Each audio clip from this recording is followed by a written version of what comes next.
The views and opinions expressed during this show do not necessarily reflect the policy or position of any affiliated workplace or employer. The views and opinions of this show do not constitute recommendations for therapy. Please contact a licensed SLP for individual consult on your situation. Please listen carefully. What is communication? Communication is life. Essential behavior of life. We have the both blessing and responsibility of trying to foster in others. It's transmitting a thought from one person to another. It's the strongest way for two people to convey information to each other. The back and forth between two people. Communication is a lifeline. It's just connection with other people. Connecting people in terms of ideas or thoughts or needs. Draws us out of ourselves, draws us into that relationship, builds up our families. Without it, we'd be lost. Whatever it is that we do to express intent and achieve an impact. Communication is the ability to express your needs, wants, frustrations, and desires to anyone that you feel needs to have that information. Welcome to the Speech Science Podcast, episode number 175. I'm Matt Hott, an SLP working in the schools, middle school, and with adults in dementia and stroke rehab, joined by the PTSD SLP herself, Rachel Archambault. Hi there. Hi, Rachel. I love trying to say PTSD SLP because I just love, it's not alliteration. What is that when you're saying it like that? Spelling out the letters. Right. It's a lot of sounds that have E at the end of it. Yeah, it's fun. I love it. And that other voice you hear is our early childhood expert in the great state of Texas, Michelle Wintering. Hi, Matt. Hi, Rachel. Rachel, it is a wonderful week. I want to hear how your week has been, but first, I want to hear from the listeners. Make sure you email us in speechsciencepodcast@gmail.com or visit us online at speechsciencepodcast.com. You can also join the Discord. The Discord's been kind of quiet during the summertime. It doesn't get a whole lot of traction. Yeah, I think people check out. I mean, especially if you work in schools, there's a chance, especially that first month after you're out of a school year. For those of you that do a podcast, you understand the number side. For those of us on the other side, we barely understand the numbers.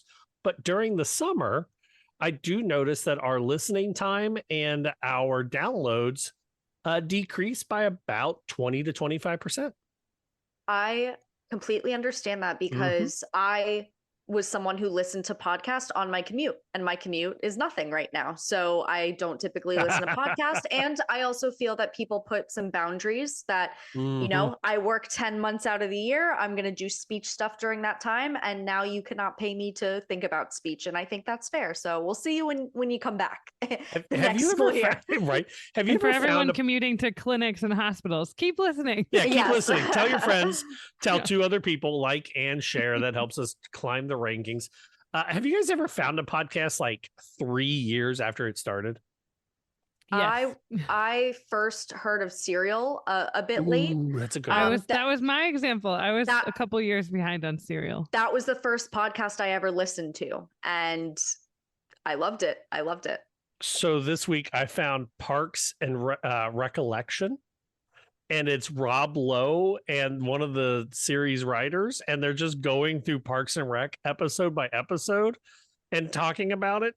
And this week they start season 4 with the Rob Lowe's no longer on the show. It's the guy that played Gary, Larry, Jerry. Birdgitch. Yeah. So I haven't, but I'm right now in the middle of season 2, and I'm trying to catch up. Well, I'll catch up and watch that because Parks and Rec is my favorite show. And I actually was just quoting yesterday. A few of us actually, unfortunately, had food poisoning. And I was thinking about the episode that Rob Lowe is looking into the mirror and he just goes, "Stop pooping." It's like my favorite line. I just learned that I think that's a trend, though, that people are doing these recaps about TV series as podcasts, because I just saw it pop up. A friend of mine shared with me about the Always Sunny podcast. Yes, that's out now with the cast of the Always Sunny show, and I loved watching It's Always Sunny for years, especially through grad school. HBO does a decent podcast for their big shows. like Chernobyl, Yes. Game of Thrones. What is the one they're doing? I don't know now. I'm not watching any. Oh, Succession. Succession. Sorry, yes. yeah, that one had a big podcast as well. So I think that it's a new market that these shows are tapping into. And I think I would love to read an article about how it got started, but I can remember Chicks in the Office of the women from The Office. There's 2 of them that came back to talk about it, and they started from season 1. And I think there's a ton of shows like Laguna Beach is going back and talking about that. So I think there's a market. Throwback. Yeah, there's a market for it. you know who's been in the market for 7 years? This show.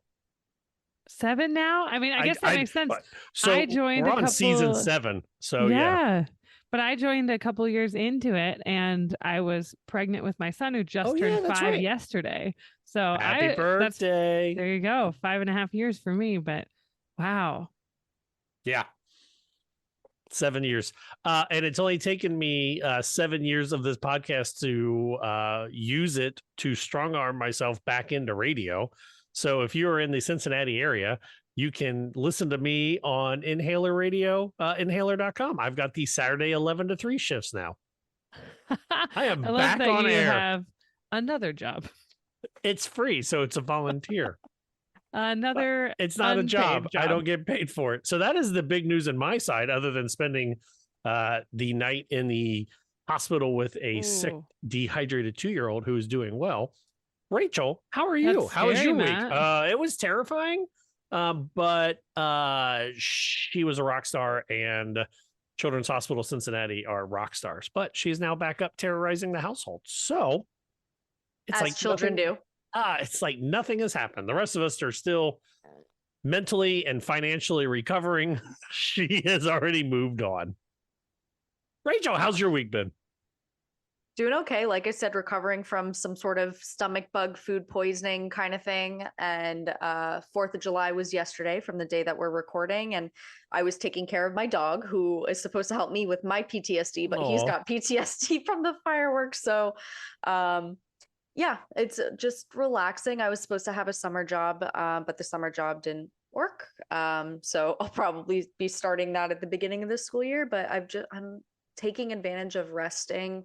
Yes. I have been watching a lot of TV. I just watched Rings of Power on Amazon, and I'm a big Lord of the Rings nerd, and it was fantastic. Fantastic. Is there a podcast for that? There should be. There might be. I'm going to go look. I'm going to go look. Rings of Power podcast. I was Google looking it says, up. Oh. Is there?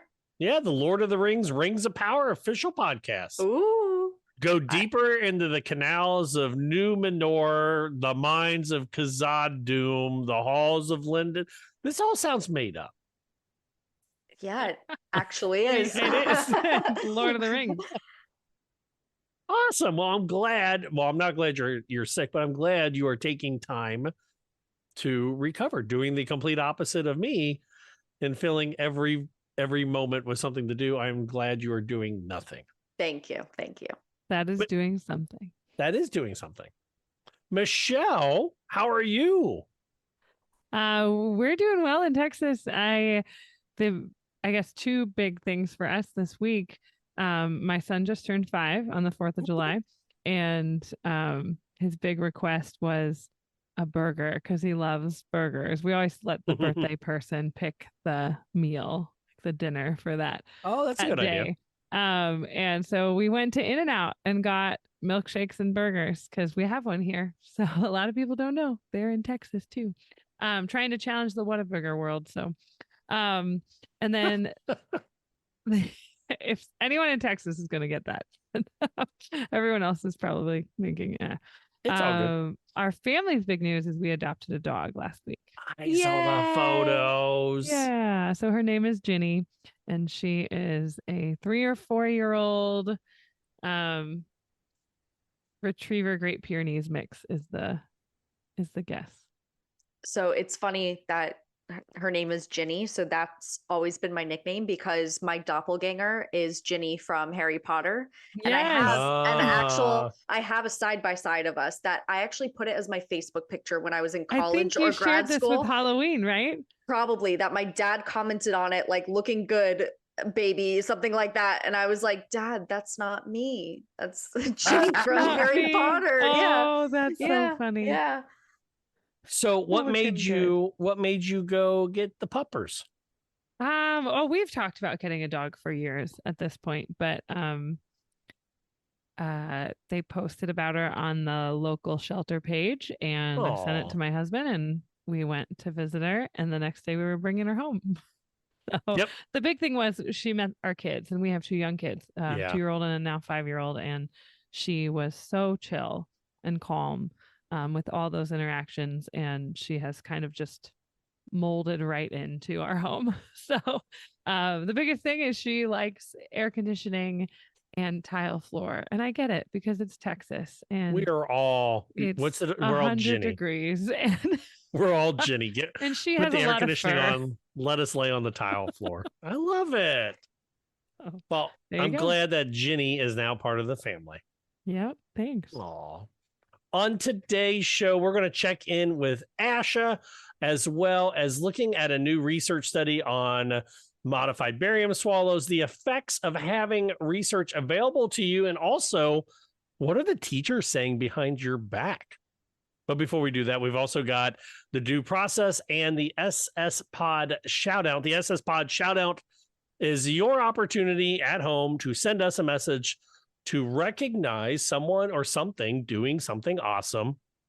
Is that a sentence that makes sense? Someone or something doing something awesome in the field of speech therapy. Hey, this one goes out to the crews of SLP Toolkit and SLP Now, because it's the SLP Summit happening. When is it, Rachel? July 17th? Yes, July 17th to July 20th.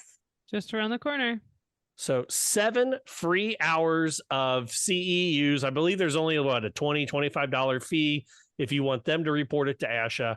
My laziness pays those $20 to $25 fees every time, because I know I'll take these courses and then never report them and never get the credit. I pay it too, and it's just something that is for me to keep it off my mind.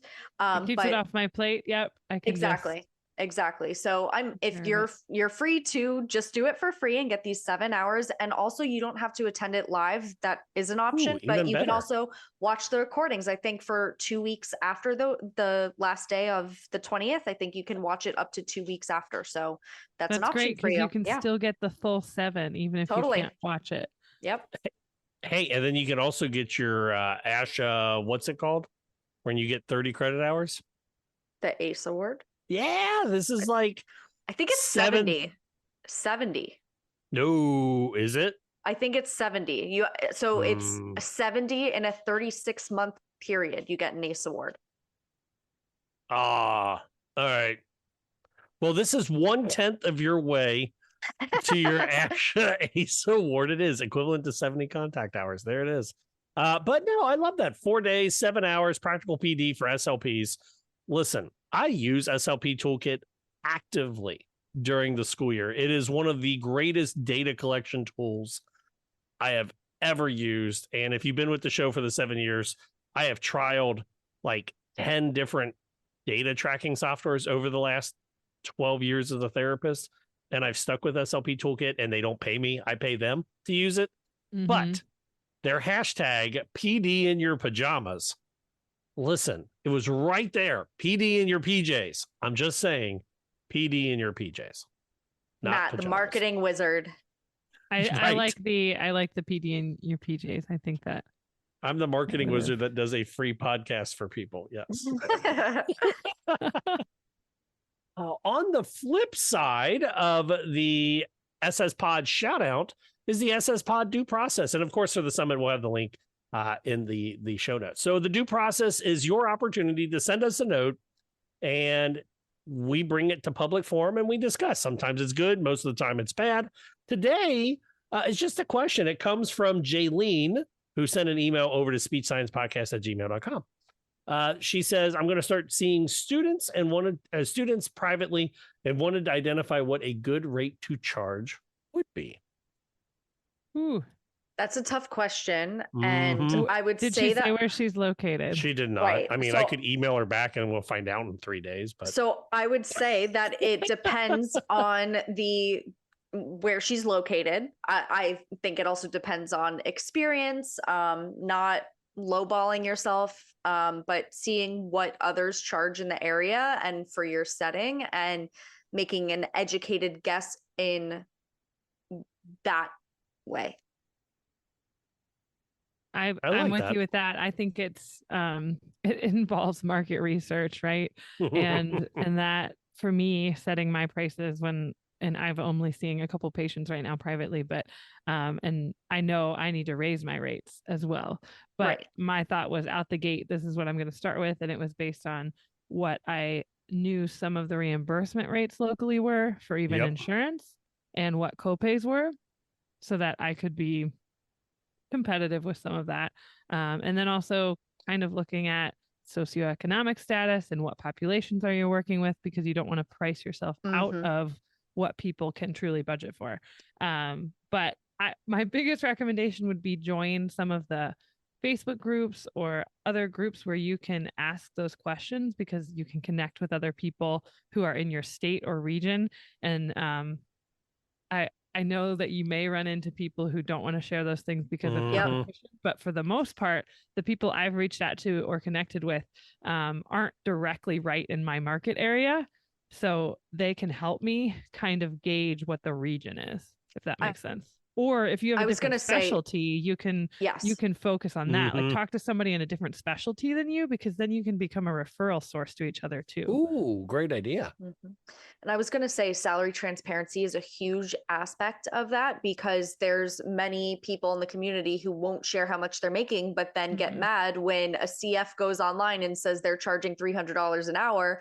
And they're like, that's more than I've been making 20 years. And it's like, well, how is she supposed to know that when no one is telling her how much she's supposed to make?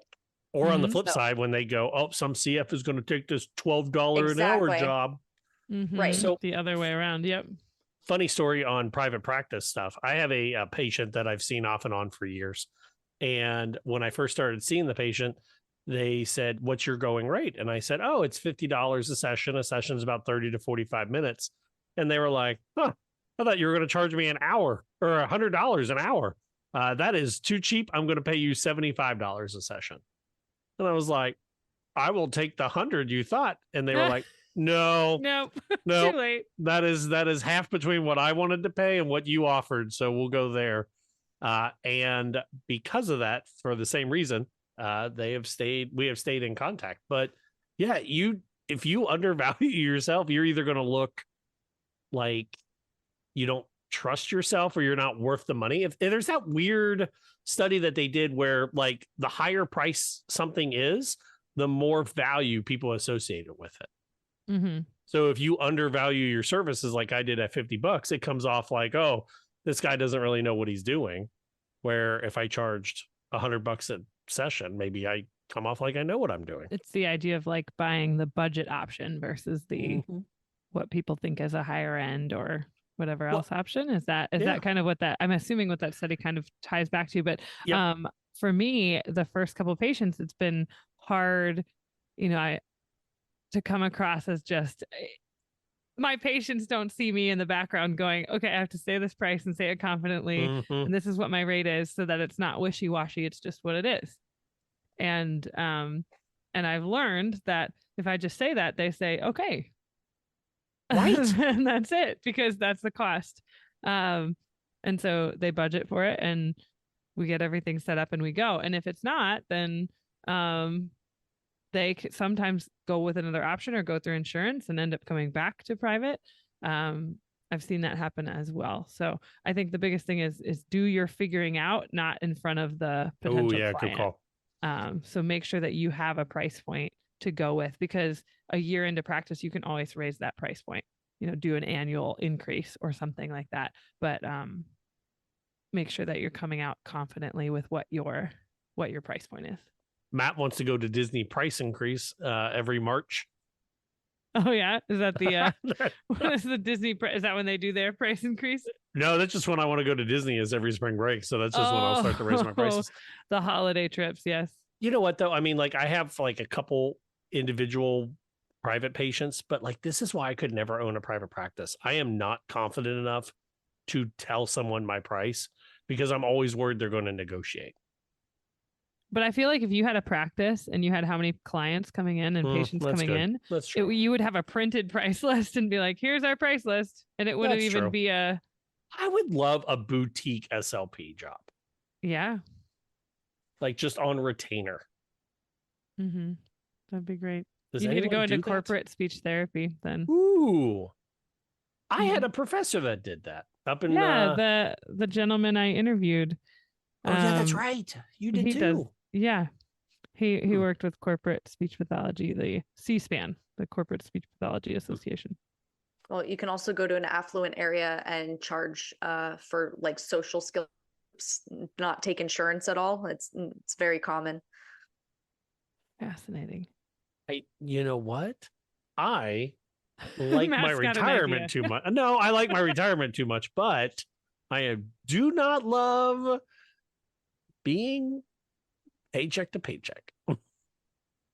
I hope that answers. Also, I realized I may have mispronounced her name. It's Jaylen. So Jaylene. I hope that answers your question. SpeechSciencePodcast@gmail.com. Moving from due process to rehashing a topic we brought up a couple weeks ago. Remember the article we read or the research we read that it said it was 17 years from research to practice? You guys remember that article? Yes, I think it was 17. I know it was over a decade. I just don't remember. Yeah, I forget if it was 14 or 17, but basically 17. Yeah, it's basically 17 years from research saying this works till it makes it into practice. And on the Journal of Speech, Language, and Hearing Research, Helen Long, Lee Drown, and Miriam L. Amen wrote an article up on the effect of open access on scholarly and societal metrics of impact in the ASHA journals. And guess what? The more access we have to articles, the more articles we're going to read. So, you know what's really ironic about this is I'm clicking on the article right now and I have no access to read this article about. That's what I was going to say. You got to log in and pay for it to read the article on open access. Let me refresh. No, still no access. Yeah, I mean, I would be much more informed if I had access. So I totally get the results. I thought I was able to open it earlier and now mine won't open. Yeah, you got to relog in. This is something with the issue on ASHA's website where like it just logs itself out. It does, even if you stay signed in. But interesting, ASHA's got an open science form for their free journal use. I guess Open Science Framework Wiki. So I guess you can post or you can check to have articles posted there. But anywho, so this article says that the more you have access to it, the more you're going to read it. Marie was really good about that, like requesting access to articles when they are behind a paywall or behind some kind of lock. But it makes sense, especially well, that's because she worked for Dr. Meredith Harold, and they are the queens of trying to get information for free. So yeah, but I mean, I agree though. If I'm trying to look something up and I'm Googling, I'm looking on ASHA, I'm looking anywhere else, and I'm going to click through to read the articles that don't have a paywall. And so if you're trying to get information out, that's the way to do it. And I sorry, go ahead, Rachel.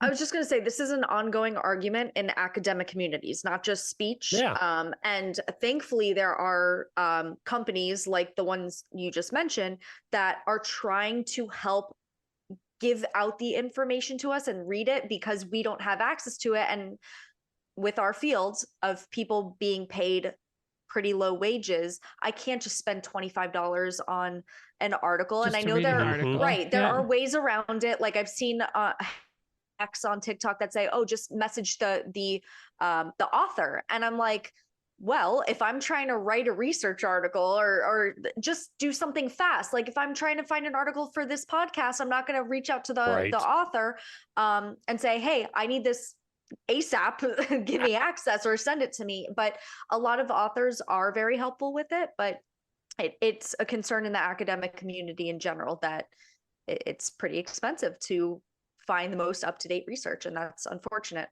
You know, I'll give a quick shout out to one of our professors from Ohio University, Dr. John McCarthy, because I worked in his research lab and he was all about the open source stuff. And that was honestly in grad school the first time there was minimal in undergrad, I feel like, that I learned about open source access, but where he was pushing open source just for within our research lab too, of when we were using something equivalent to Photoshop, we would use GIMP, if you've heard of that one, which is a free access open access platform that doesn't do everything Photoshop does, but you can do a lot of editing through that, for example. But I don't shout remember. out to Dr. McCarthy. That's awesome. I don't remember when I took like research methods in undergrad and grad school. I don't remember ever learning about like how to access articles for free.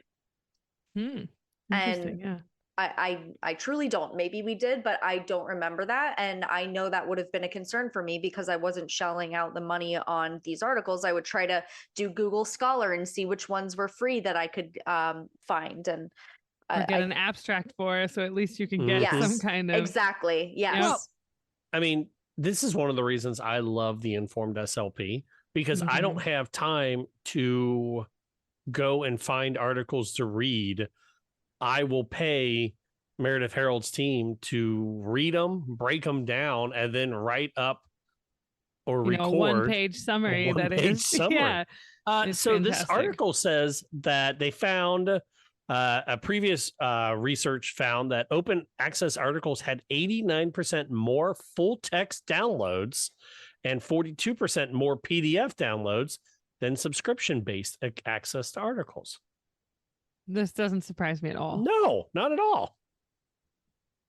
But that they alone, looked at 3,400 articles on ASHA. Sorry, Michelle. No, I love that this exists so that we can look at this data, and our friends who work in the research fields can push for this too and try to put it out on platforms that are, because I know you want to get it published different places, but I do think we need the academic speech pathologists, the people in academic jobs, to help push for this too.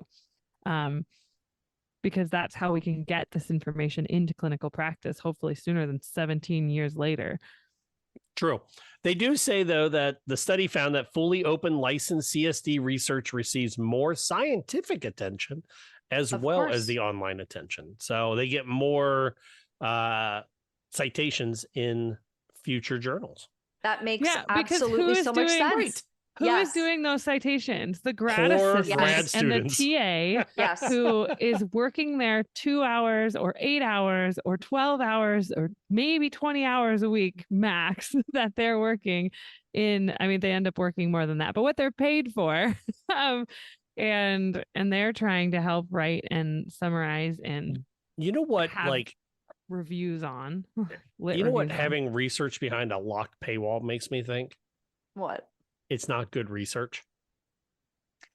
So this goes to, there is a certain function or facilitated communication system that has research, but you can only access the research if you pay to take their classes and get their research. So anytime that there's research that's locked that you cannot get for free, and I'm not talking about like through companies, but like just in general, I always become more hesitant of it, because if it is like game changing, it should be available, which, by emailing the authors, then you can get it. But if you can't do that, that's when I become more hesitant of the validity.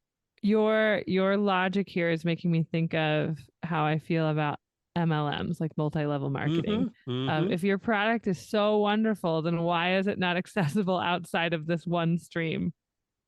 For me, this whole thing comes down to like classism in a way. So I think of like scientists, neurosurgeons or whatever, who are publishing their data and they laugh at like $1,000. And over here, like they're able to just, How do they laugh again? And And I'm making hand movements for those of you that can't see. But yeah, I think it comes down to like some of those big paying jobs can put their very valid research behind a paywall, and it's not going to make an ounce of difference. But for us who are trying to, I mean, I'm not working over the summer, and that's not a financial good decision for me. I'm not going to be paying to read research articles that come out in communication disorders that are going to cost me money. I'm going to look for the free ones. And I think the grad students are in the same position. And maybe those in law school or these other fields that are expecting to make a lot of money aren't having the same barriers that we are. So I think it comes down to a kind of classism aspect. Yeah, that's fair. I've got a grad student in the fall and they do not know it yet, but I've already decided before reading this that we are going to have article discussion Thursdays. I just thought of article discussion Thursday. I love that, but me thinking of every now and again we'll see a post about, do you get your CF a gift or anything? And some people do. What if you could get them something that is like the Informed SLP?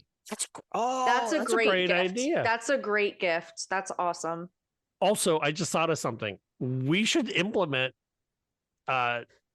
article Thursday, open article Thursday or Friday in the Discord. Yeah, sure. We could post it on our other socials, like a book club. Yeah. All right, I'm going to get on that into the Discord. I'll post it on the Insta. I was going to say, please do the socials. The socials. Hit us up, speechsciencepodcast@gmail.com or speechsciencepodcast.com. Do you guys ever feel that you're just marching towards being old? Yep. I just thought about that when I said, hit me up, hit us up. That is such what I said when I was 14, and now I'm 37, and I can't believe it's probably coming back in trend. Don't worry. Yeah.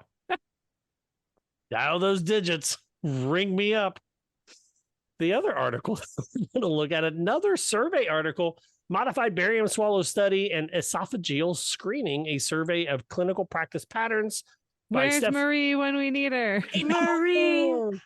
By Stephanie Watts, Jay Gaziano, Ambuj Kumar, and Joel Richer. One of the things the reason I picked this is that when I've been ordering modified barium swallows for my patients, I've been asking them to follow it down till it empties into the stomach all the way through the esophagus. And I was not part of the survey, but evidently 265 people responded, and only 12% followed to the proximal esophagus, 15% to mid, 66% to the lower, and 6% to varied levels. I mean, doesn't it come down to the radiologist who's the one putting on the camera during an MBS? I think it kind of depends on the radiologist and your relationship with them. Right. So I can only pull from... I'm just blaming you, Rachel. I'm sorry. Thank you. No. I'm trying to pull from my medical knowledge of this. And my final semester of grad school, I was in an acute care hospital, a very large hospital. And the radiologist was different every hour. You know, they had many different rooms. True. And I swear I never met the same one in my 6 months of working there.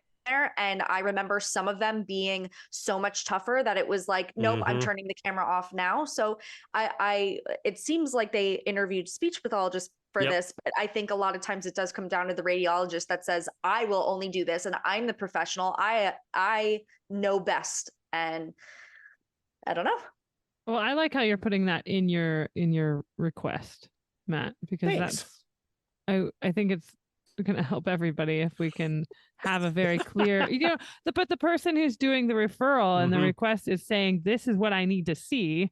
It's going to make the acute care SLP or whoever's doing that evaluation and only sees them for that evaluation much more directed.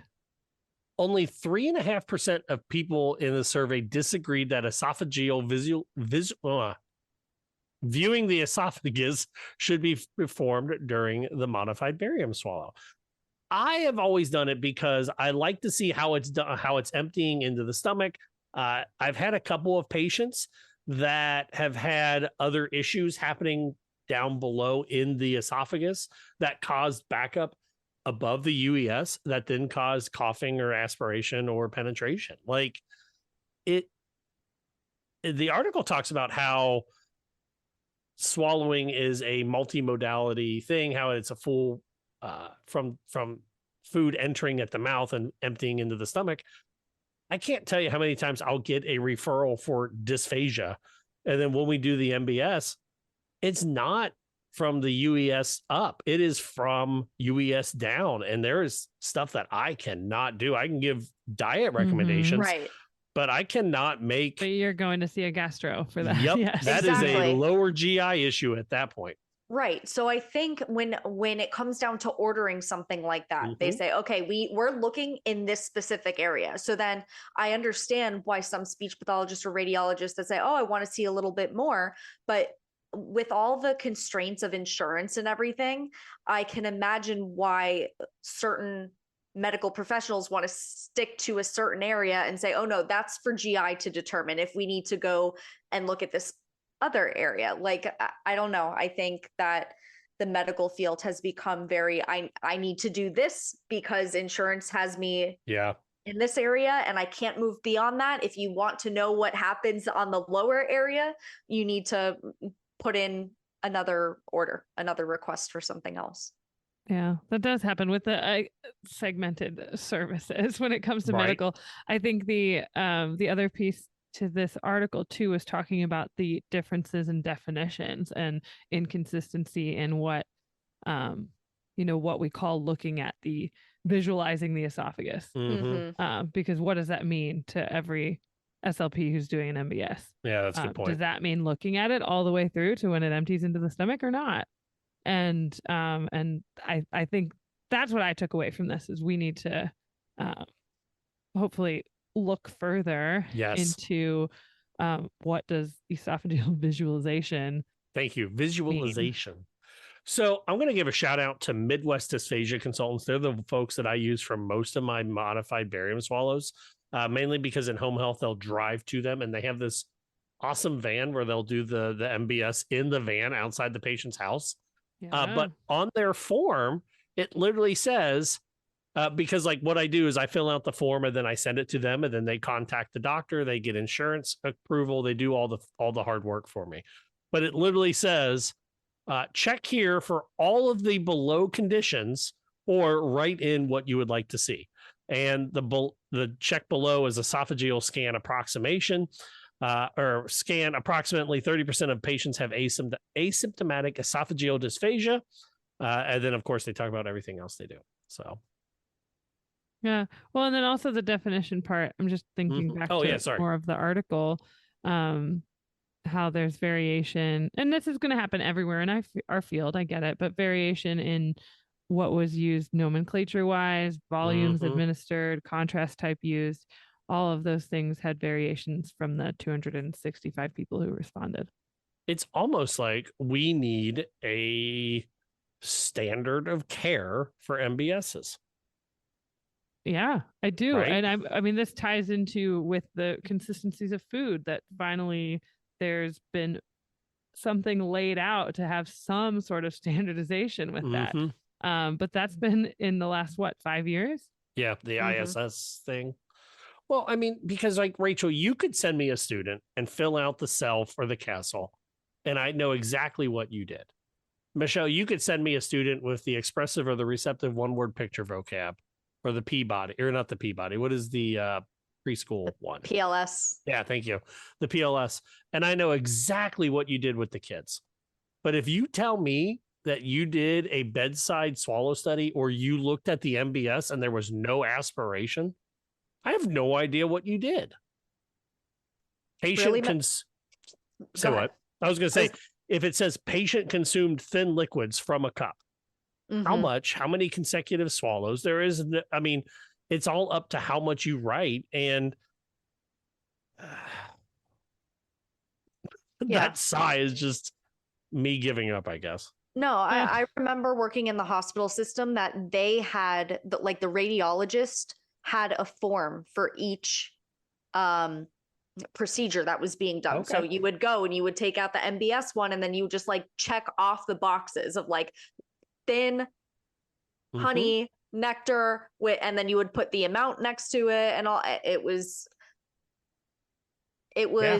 similar, but also it's human error as well. Like each SLP that goes in could do things different, or the radiologists are supposed to read it a certain way, but I think also interpretations tend to differ, especially with penetration and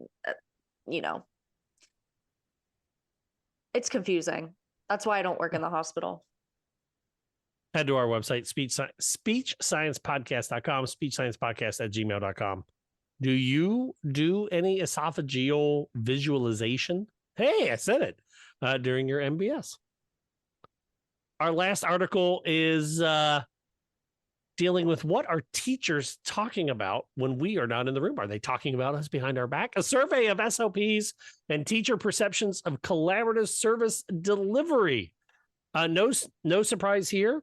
Both SLPs and teachers said collaboration is great. However, on the flip side, more SLPs said that teachers were their equal peers, while the teachers did not say the same about SLPs. Womp womp.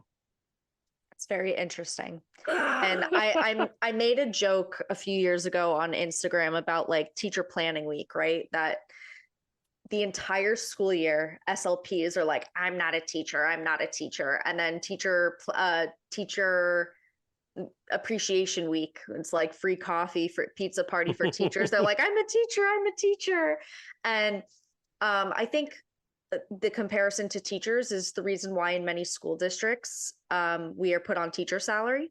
And then you have certain aspects that we're like, but we're not teachers. We have to have these credentials and we have to do this. So like the comparisons help in certain ways, but they also hold us back in certain ways because teachers aren't viewed in the best light in many places in our country. They're not paid appropriately. So I think our job has similar things. But I can imagine that teachers' biggest complaint with us is we have a group of 5, 6, 7, 8, possibly in a school. I've seen that before. And they're like, I've got 62 kids in my art class at once. So I can see that divide because that is probably the most stressful part of their profession or their caseload, essentially, is how many students are there at once. And we're complaining about having 8 kids in a group. What was interesting with the article is where it says that I was trying to make sure I understood it, is that teachers rated their experience with collaboration more positively than the SLPs do, but that teachers were not as likely to identify SLPs as collaborative partners when compared with how the SLP reported that the teacher as a collaborative partner. And then also teachers and SLPs reported similar barriers to collaborative service. And SLPs identified roles and responsibilities and training on collaboration as barriers more than teachers did. Well, and that's interesting. So it's what you're saying, Rachel, identifying roles, right? And I feel like, having worked in a school, that I had to be more the one to initiate that collaboration because I'm the one walking into their classroom. They don't have a need to come walk into my room usually. And I think that's one reason why. Good point. I never thought of that. I'm so sorry, Rachel. The push in models, right? I think a lot of teachers have a problem with push-in because they don't want the oversight of another adult. They just feel like they're being watched in a way, or they're going to be corrected. And I've been there, that teachers are saying, no, like, we're doing pull out only. Like, you take them to your room because you're the professional in that domain and I'm the professional here. Then you have some teachers that welcome the assistance and they work together and are collaborative. But from a teacher perspective, I see that SLPs disrupt their teaching, disrupt their plan, when SLPs aren't as affected by the teacher schedule, except for the beginning of the year that you're trying to make these ridiculous schedules. And it's like, oh, this teacher says music is more important and we have to pull from this specific class. And there's all these barriers that I think I understand why this is that teachers don't necessarily view us as collaborators. And I think there's a lot of times that SLPs can dig a hole for themselves when they're like, we're not teachers. We have our masters. We have, all these positive things about our profession that teachers don't have. So I get this.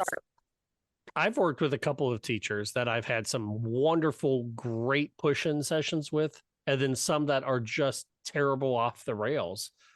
And I don't want to belabor the point too much, but yeah, it really comes down to, what does the teacher expect when we come into the room? Do they expect us to tattle on them? Like, oh my gosh, I can't believe they're not using devices down here. Is it that they expect us to take over so they can get an extra break that day? Is it that they expect us to be an EA? I think, or a paraprofessional, or whatever your district calls the aides in the room. I think that is where you have to have the complete trust of your teacher, and the teacher has to have the complete trust with you. And you're not going to get that in the first year, no matter how good you are, how good they are. It's also a trust thing. You have to build, and you have to build that up as you go. Totally. Yeah.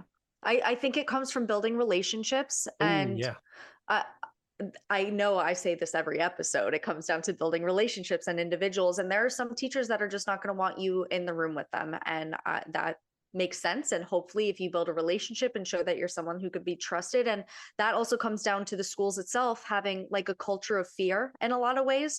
I know that observations are a very touchy subject, that you have a principal or assistant principal or someone going in who is not an SLP, judging them based on how they're doing. Teachers, SLPs need to understand that of teachers, that we are not above them. We're collaborators. We are working for the same goal of the benefit of the students. And it comes down to the relationship of you building trust with them, that you are not there to tattle on them. You are not there to command the room or tell them that they're doing something wrong. You are there to support. I built my relationships this year with two of my teachers by just going down to have lunch with them. That's the time that you do it, is when it's not a stressful environment. Right? I know it means giving up that precious lunchtime. Right.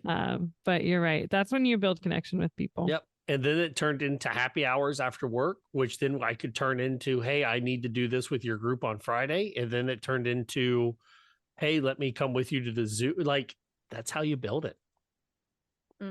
I have a funny story about observations, and then we'll go to break. My principal came in to watch one of my observe one of my sessions with my social communication group. And we were discussing what you can and cannot say to crushes.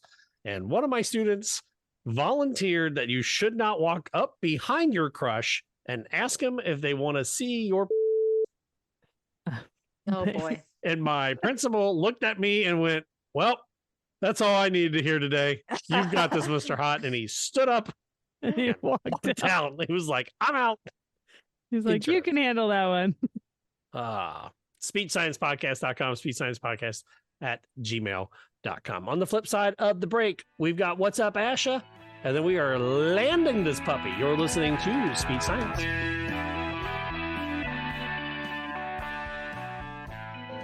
This is the story of a very special woman.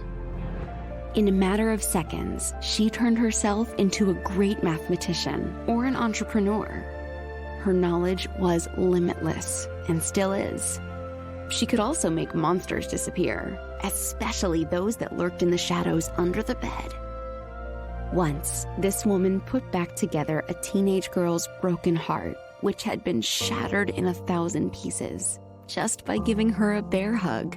She masqueraded as a regular person at work, but as a superhero at home. Everyone knows her as Gabriella. I still call her Mom. Your hero needs you now, and AARP is here to help. Find the care guides you need to help, complete with tips and resources at aarp.org/caregiving. A public service announcement brought to you by AARP and the Ad Council. Welcome back to Speech Science, episode number 175. I'm Matt Hott. Hey, Michelle. Hi, Matt. Hi, Rachel. Hi, Matt. Normally, this is where I ask some off the wall question, but Rachel, you want to take this in a little bit more of a serious direction right now? Yes, please. So I would like to do another shout out to Mindy Mahana, who was an SLP who passed away this past week, who was a legend in Broward County, Florida. Also, I'm sure South Florida in general. I attended the funeral on Monday morning or Sunday morning, and it was a bunch of SLPs who just talked about how much they learned from Mindy. She was an SLP in the zone meetings that I went to. So my district would get together quarterly, and her elementary school kids fed into the middle school, who fed into the high school. So we would know these students from start to finish. She was really supportive of me during everything that happened at MSD, and she's just a legend in the community. And I wanted to give out a shout out to her, a shout out to the students that she had, that she passed on to me in high school, and she did an incredible job. And just wanted to say thank you for everything that you've done. That's awesome. Thanks for sharing with us. Thanks for sharing. That is like the coach's tree in sports, but the SLP tree of Mindy. That's pretty cool. Thanks. At this point, we always look at what is happening at ASHA, either the good, the bad, the ugly, and we say, "What up, ASHA? What up, ASHA?" What is it? Is ASHA Connect? Is that what what it's called? Connect. Yeah, ASHA Connect. Aren't you like presenting or something about that? Is that why we're doing it? It's not why we're doing it, but I'm just letting everyone know. ASHA Connect is coming up, I think, July 12th through the 15th. It's in Long Beach, California. And it's a school-based conference, which I had no idea existed. I guess during COVID, they shut down completely. And they did a virtual version. This year, they're coming back in person and still having a virtual version of the conference after. So you can attend in person, you could attend virtually, or you could attend both. So it's another option for CEUs. And for those of you that are in the schools looking for school-based issues, I'm presenting on trauma-informed care as always, but there's a lot I'm so excited to learn about there. And I've never been to the West Coast, so I'm excited to be in California as well. Will you get to have a day or two on front or back end to explore a bit? I'm going to make myself because when I go to conferences, I go hard, like the whole, every single day. I don't leave, and I'm not going to go cross country to sit in the hotel or sit in the convention hall. I have a couple friends that live there, and my cousin Matt, who lives in San Diego, I think, is driving down to see me, or driving up. I don't know what direction. Where is it located in California? Long Beach. Okay. Yeah. So I think he's driving down, but he's gonna come see me. So I'm excited to do that. And I also have a red eye Saturday night. So I have tons of time to relax on Saturday. I have cousins in Long Beach too. There you go. It's awesome. I have nothing to add to that, but I'm looking at this workload boot camp, and I love this whole idea. What is it? The workload boot camp is, they say they will follow along, utilizing eligibility and dismissal criteria. Maximizing varied service delivery, using the ASHA workload calculator, and effectively communicating with admin about your workload demands. That is a pre-workout, a pre-conference. Well, I will take lots of notes and relay things back. I'm excited to learn about more school-based issues. July 13th through 15th at Long Beach, and July 26th through August 7th online. I'm going to do the online person. Me too. Cool. Because I can't get off in time to go to California, Rachel. No, we've got a couple days, dude. No. As we end the show, I was going to say, as we land the show here at the end, what is one thing you are looking forward to in the next couple of weeks that is not speech related? I will start. I volunteered to coach my son's U10 soccer team because I got fed up with the coach last season. So I put my money where my mouth was, and I said, I bet I could do this better. So we're about to find out here in August. So I'm going to be taking some coaching seminars for soccer. Well, good luck. I didn't know that they offer coaching seminars for just like little soccer. Yeah. Well, I mean, I'm going to take real soccer coaching, and then we're going to Ted Lasso this thing. Oh, have fun. Gosh, I missed Ted Lasso already. Me too. I'll just need to go rewatch it. My big excitement, of course, is getting to know this new animal we added to our family. But the other really great thing is continuing to celebrate our new 5-year-old with a little birthday gathering at a local pizza place this weekend. That has I feel like for people who have kids, a place like this, it has a courtyard and a playground in it. So that you can hang out there as a whole family and everyone's contained. It's great. Love it. So we'll be there. And then my parents actually drove in from Ohio. They got in a couple days ago, and the kids and I did not know they were coming. Only my husband did. So it was a big surprise. Oh, that's awesome. What about you, Miss Rachel? What are you looking forward to? Well, I'm excited for the trip coming up in a couple days. And the end of July, I'm going to Texas to see my brothers in Dallas. And I'm seeing my favorite band. So July is a travel month. Greta Van Fleet. I'm so excited. There you go. So yeah, I'm excited for this month, but I'm also dreading every single day. I'm like, oh, one step closer to the start of the school year. Then I need to not do that, but it's just the reality. Aww. Well, if you are listening at this point, we want to make sure that you are also looking forward to something exciting. So put that excitement in your review on Asha. Get us some more Asha reviews, or not Asha. Wow, iTunes review, and share this podcast with 2 of your friends and tell them how much you love the crosstalk. That's what I ask. Sounds good.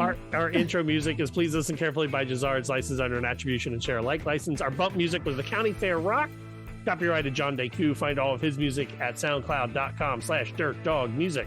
And the closing music is Slow Burn by Kevin MacLeod, licensed under Creative Commons attribution license. In the immortal words of Janice Wright, always be a willow. The oak looks strong until the storm. The willow will return to form. For fellow Willows, Michelle and Rachel, I'm Matt. Until next time, so long, everybody. See ya. See you next time. Woo, that was a good show. Rachel.